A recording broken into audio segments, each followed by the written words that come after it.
Welcome to Gear Check Games. This is part 6 of our commentary for Banjo-Kazooie. Last time we completed Clanker's Cavern and took care of some housekeeping stuff in Gruntilda's lair. And today we're finally going to start Bubblegloop Swamp. For real this time. Yeah. It smells. Well, don't we all?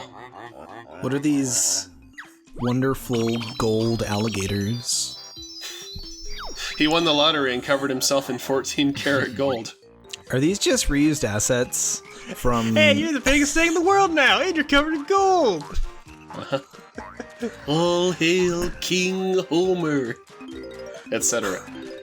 Anywho, Ethan, you mentioned last time has that no idea how many times they say this joke in private conversation. It's funny, man, and it will surely never stop being funny. Anywho, Ethan, you mentioned last time that Bubblegloop Swamp is one of your favorite levels. Would you care to elaborate? Yes, I just like how everything's like spread it out. It just seems like it's a real solid level. Minus one Jiggy here, and we will get to that soon. We will indeed. It's just that there's just one Jiggy in this level that makes it stops it from being perfect. Plus, I love the music here.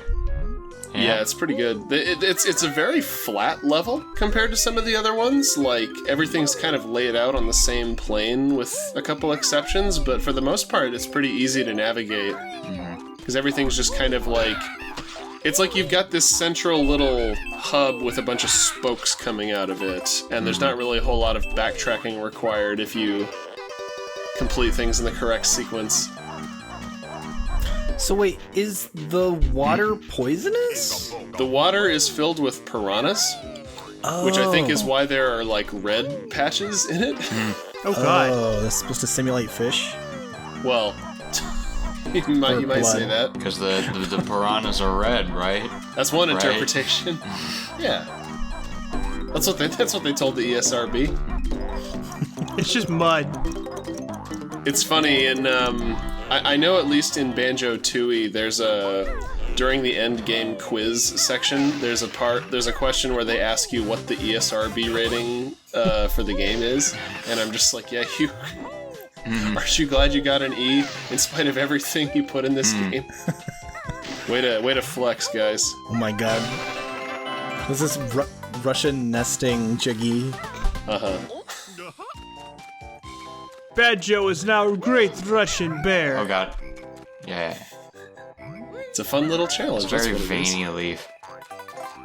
I remember the first time I played this game, I ground pounded the first one, but then like the X appeared on the side. I was like, oh crap, what do I do now? I can't ground pound this. But like obviously the challenge is supposed to be like you open it using all of your different attacks.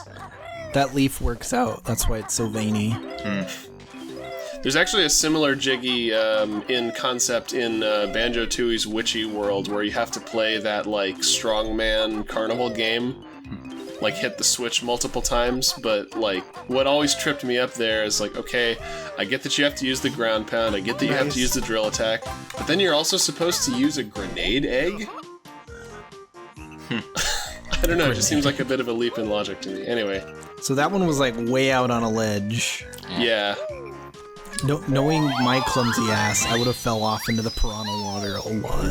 My biggest struggle with this Jiggy and another Jiggy in this level is that they give you like more than enough time to just kind of, get there normally.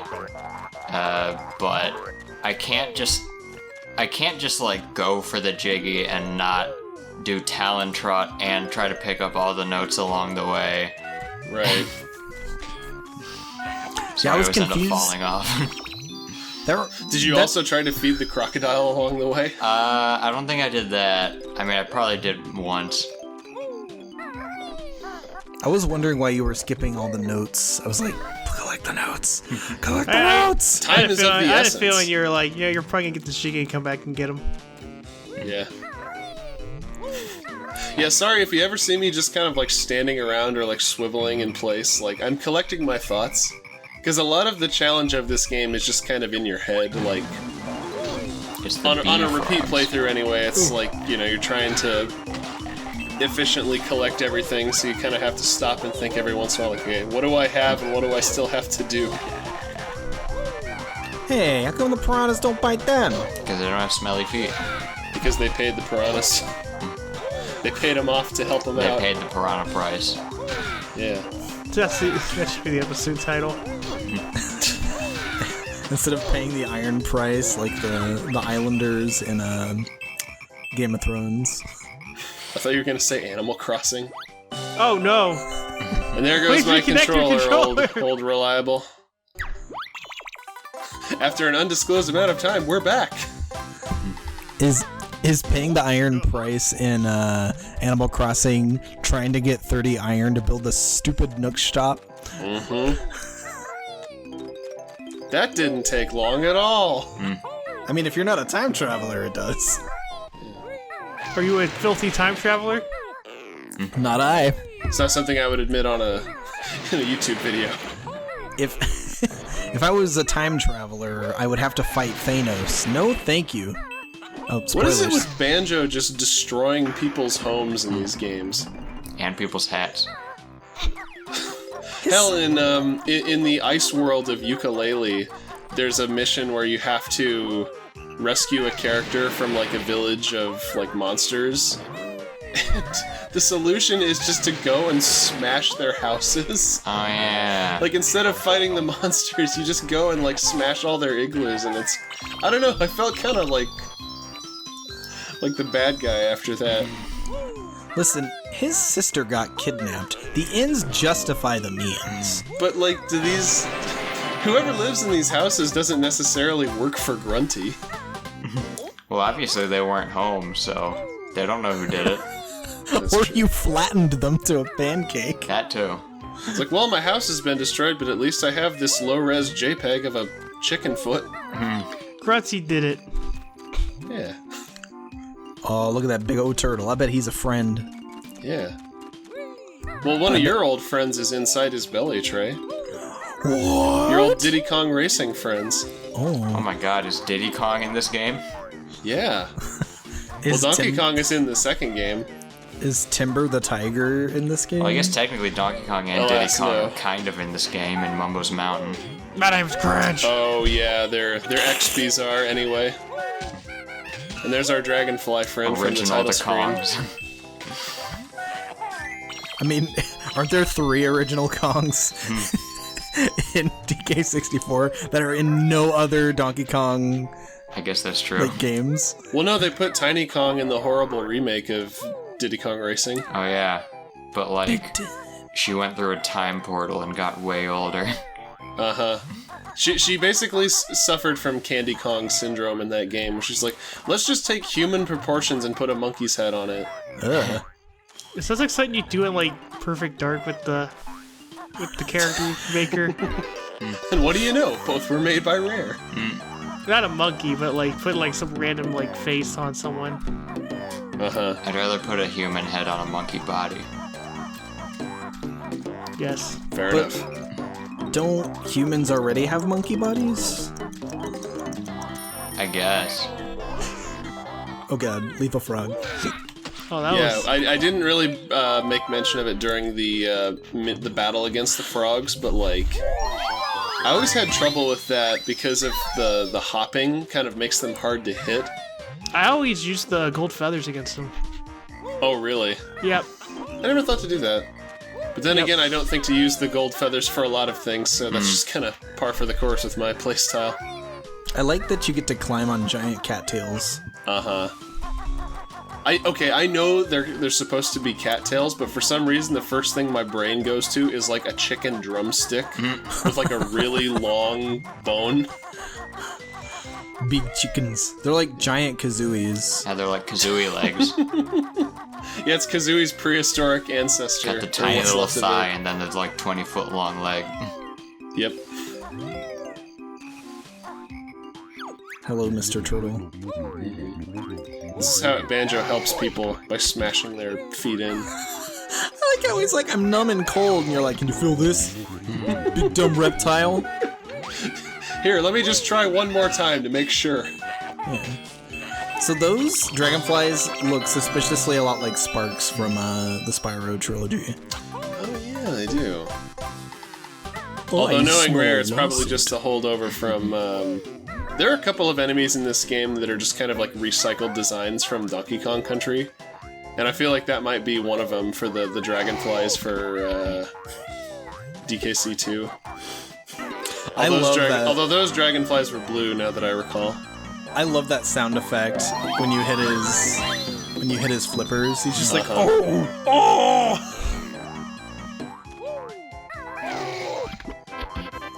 That's gotta be like they had to get that from like a stock library of silly cartoon sounds. Honestly, someone at Rare might have just like screamed into a microphone.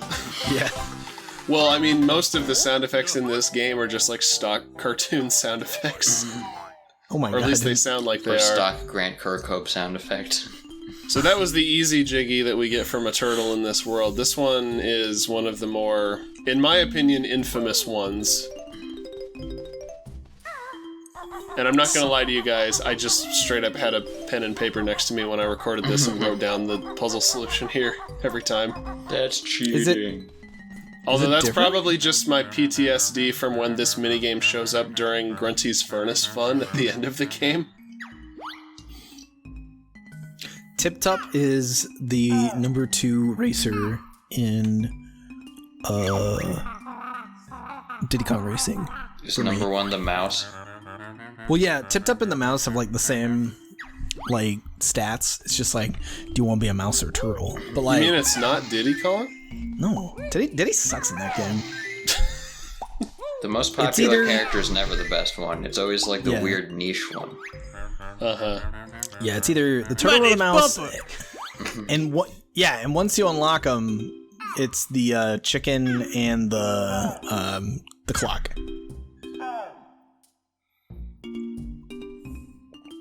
Here's where Joe So is is this- writing down the order. So this is just Simon Says. Hey, at least I didn't have to repeat any of these. Yeah, they basically show you, and then you have to memorize the sequence and repeat it.